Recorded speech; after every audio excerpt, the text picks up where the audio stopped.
Bem-vindos ao episódio de hoje do Inteligência Intuitiva. O tema é: o TikTok diagnosticou-te a romantização da perturbação mental. Olá! E que tema denso temos nós hoje para explorar? Mesmo. Eu queria começar por pedir a quem nos ouve para imaginar o seguinte cenário. Pensem nisto. Chegam ao final do dia, atiram-se para o sofá e passam uns 5 minutos a fazer scroll no telemóvel. Aqueles 5 minutos que viram facilmente 50, não é? Exatamente. Mas o pior não é o tempo. O pior é quando, de repente, desligamos o ecrã com a convicção absoluta de que temos uma perturbação severa. Pois é, e repara, isto não é um exagero isolado. É exatamente isto que está a acontecer a milhões de pessoas neste preciso momento. Sem dúvida. Parece que o consultório do terapeuta saltou diretamente para dentro do nosso bolso. E a psicologia tornou-se, assim de repente, o conteúdo mais consumido das redes sociais. É um fenómeno que cresceu de forma silenciosa e, do nada, explodiu por todo o lado. Palavras que antes viviam, sei lá, fechadas a 7 chaves naqueles manuais de psiquiatria pesadíssimos. Ou que estavam restritas à privacidade de um consultório clínico, claro. Exato. Conceitos como trauma, TDAH, que é a perturbação de hiperatividade e déficit de atenção, ou vínculos inseguros. De repente, isto invadiu o vocabulário das conversas de café. E dos vídeos virais. Mais do que jargão médico, tornaram-se uma verdadeira estética, uma forma de entretenimento que é cuidadosamente comandada por algoritmos. Mas espera aí.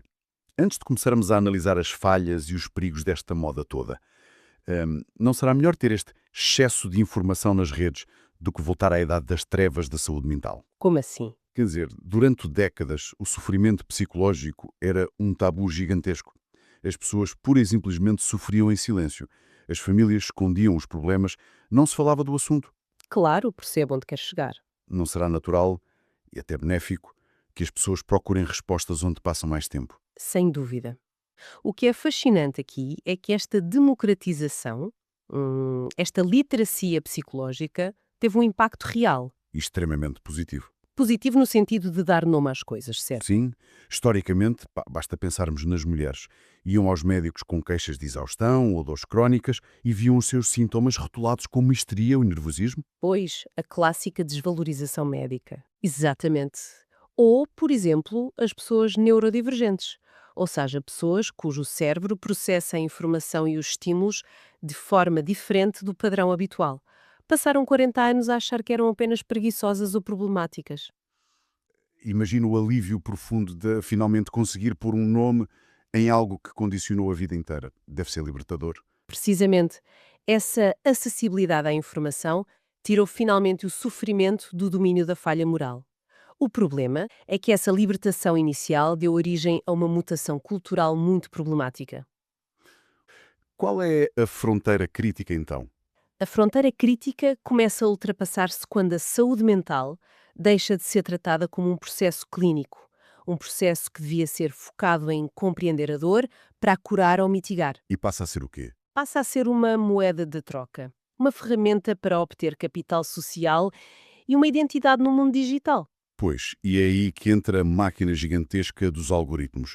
Porque as pessoas que nos ouvem sabem perfeitamente que já ninguém entra no Instagram ou no TikTok apenas para se rir com vídeos de cães ou ver receitas de culinária. Hoje em dia, as pessoas vão lá para descobrir quem são. Exatamente.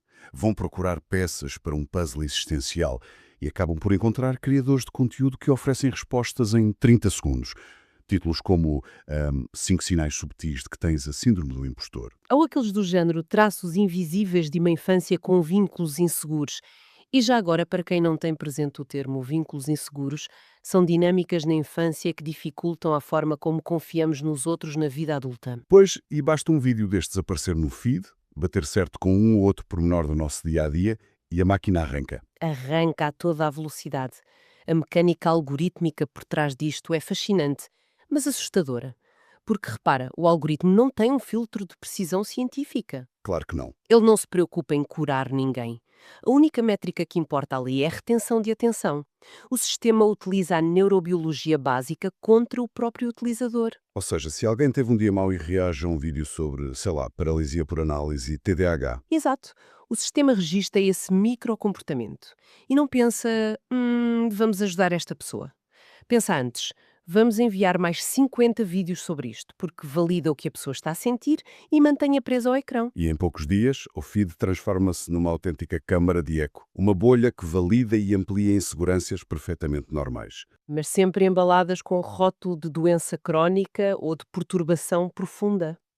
Isso cria um ciclo de autoconvencimento estranhíssimo, porque atinge a normalidade do dia a dia.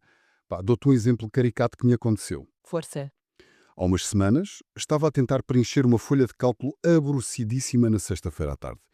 Como é óbvio, não me conseguia concentrar de forma nenhuma, o meu cérebro estava a derreter. Uma sexta-feira clássica, portanto. Sim.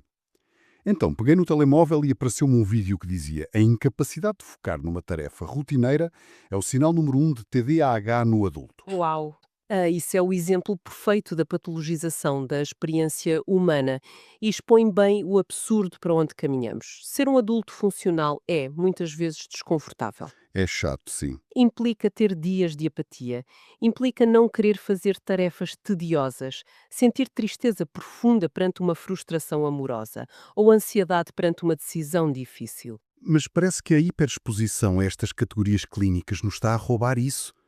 É como se de repente não fôssemos autorizados a ter complexidade humana. Exatamente. A tolerância ao desconforto está a desaparecer. Ser humano implica sentir vazio, evitar coisas, ter conflitos internos. Será que a nossa cultura perdeu a capacidade de tolerar um dia mau sem o transformar num diagnóstico clínico? Perdeu! Porque de repente a tristeza de uma desilusão é diagnosticada como depressão reativa logo ali na caixa de comentários de um vídeo. A ansiedade perante o desconhecido vira um ataque de pânico estrutural. E tudo isto leva-nos a uma mudança de vocabulário que eu acho fundamental desmontarmos aqui. A gigantesca diferença linguística entre os verbos ter e ser. Sem dúvida. Essa é talvez a grande viragem conceptual desta era. O verbo ter contra o verbo ser. Quando alguém descreve a sua experiência dizendo eu tenho momentos de muita ansiedade, está a relatar um estado. Uma condição temporária. Sim, é uma bagagem emocional que a pessoa carrega. Pode ser pesadíssima, claro. Mas não a define na sua essência. Há uma certa distância clínica. O problema é quando a narrativa muda. E a pessoa passa a dizer eu sou ansiosa. Ou sou um cérebro neurodivergente. Exato. Ou a minha depressão não me deixa fazer isto. Aí, o diagnóstico fundiu-se com o eu. O rótulo engoliu por completo a identidade da pessoa. Mas ao mesmo tempo que critico isso, eu consigo perceber perfeitamente a sedução psicológica desse rótulo. Imagina alguém que passou a vida inteira a sentir-se perdido, como se estivesse numa floresta densa e escura, cheia de barulhos aterrorizantes. Um caos completo de inseguranças e de sentir que não se encaixa em lado nenhum. E de repente alguém estende a mão e entrega-lhe um mapa emocional.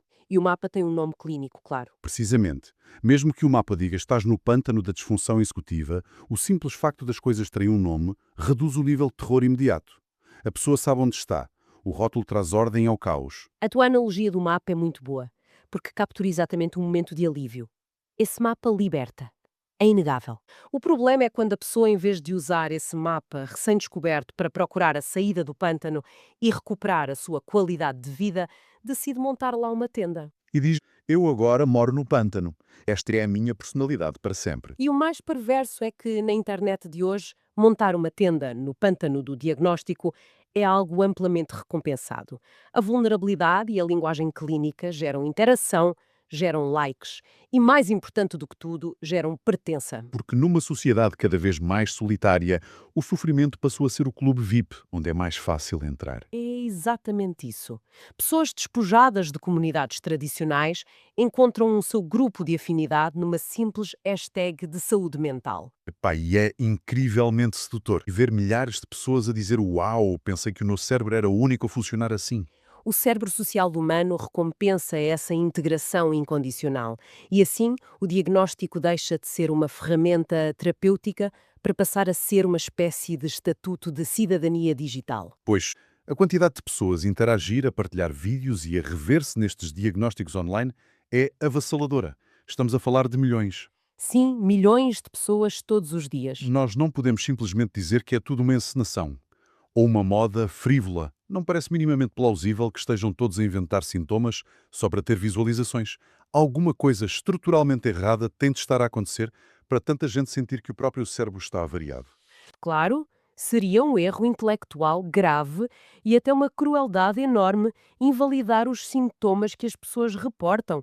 A exaustão mental é muito real. Ninguém está a dizer que as pessoas estão a fingir o cansaço. Exato. A desregulação do sistema nervoso é clinicamente mensurável hoje em dia. As pessoas estão genuinamente paralisadas. Vemos níveis de ansiedade e de fadiga mental sem precedentes. O grande truque de ilusão não é a falsidade dos sintomas, É a origem deles. nem mais. É a origem distorcida que lhes estamos a atribuir. Certo. Detalha lá essa mecânica. Como é que o ambiente que nos rodeia se mascara de defeito individual? Se ligarmos isto ao panorama geral, vamos olhar para a vida contemporânea com algum distanciamento. Biologicamente, a nossa estrutura cerebral não sofreu alterações significativas nos últimos milhares de anos. O hardware é o mesmo. O hardware é rigorosamente o mesmo. No entanto, a exigência do meio em que esse cérebro opera mudou de forma violenta na última década e meia. Hoje, o adulto médio sofre de privação de sono crónica. O ritmo circadiano está estilhaçado pela exposição à luz dos ecrãs até à meia-noite. E vivemos enfiados na economia da atenção. Pois, o cérebro é interrompido por notificações, e-mails, notícias e microtarefas a cada 10 minutos. Se cruzarmos isto com a instabilidade financeira de uma geração inteira e a cultura empresarial de otimização constante, É a receita para o desastre. o que temos é um sistema nervoso central que nunca chega a desligar. Está num estado de sobressalto perene. Então, o que é que isto tudo significa na prática? Que culpar o cérebro do indivíduo é a desculpa perfeita para o sistema? Se o problema é o meu trauma ou a minha química cerebral, ninguém tem de questionar o capitalismo da atenção. Exato, é brilhante, desse ponto de vista perverso. Ninguém tem de questionar a falta de comunidade ou os modelos de trabalho exaustivos. Basta medicar e continuar a produzir. É ou não é? É a hiperindividualização do mal-estar. Quando patologizamos as reações naturais ao stress ambiental, criamos um biombo que esconde o contexto todo. Retira-se a dimensão coletiva do problema. Totalmente. A tristeza e a exaustão tornam-se apenas uma questão de gerir a própria serotonina e a dopamina. Isso esvazia qualquer movimento de resistência e de exigência por condições de vida mais humanas. E a solução oferecida pelo mercado é qual? Medicação e resiliência individualizada. Toma lá um comprimido para te conseguires concentrar, faz uns exercícios de mindfulness respiratório numa aplicação qualquer de 5 € por mês Ali na pausa de 5 minutos para o café. e volta rapidamente à secretária para continuares a produzir sem causar atrito na engrenagem. O sistema sai completamente impune deste adoecimento em massa. A tua leitura toca precisamente no nervo central da questão, porque junta-se a culpabilização silenciosa do indivíduo com o orgulho na identidade ferida. E é aí que desembocamos na romantização aguda e na estética visual do sofrimento. A tal estética de ser disfuncional que inunda as redes sociais com uma espécie de glamour estranhíssimo. Isto levanta uma questão importante, que é o clímax desta crise de identidade da modernidade. Quando a patologia é o teu cartão de visita virtual, ela tem de parecer apelativa no ecrã vertical iluminado. Claro, tem de ficar bem na câmara. O caos criativo passa a justificar qualquer falta de responsabilidade. A depressão é retratada através de filtros melancólicos e poéticos, e o esgotamento é empacotado como um sinal de que a pessoa se importa demasiado.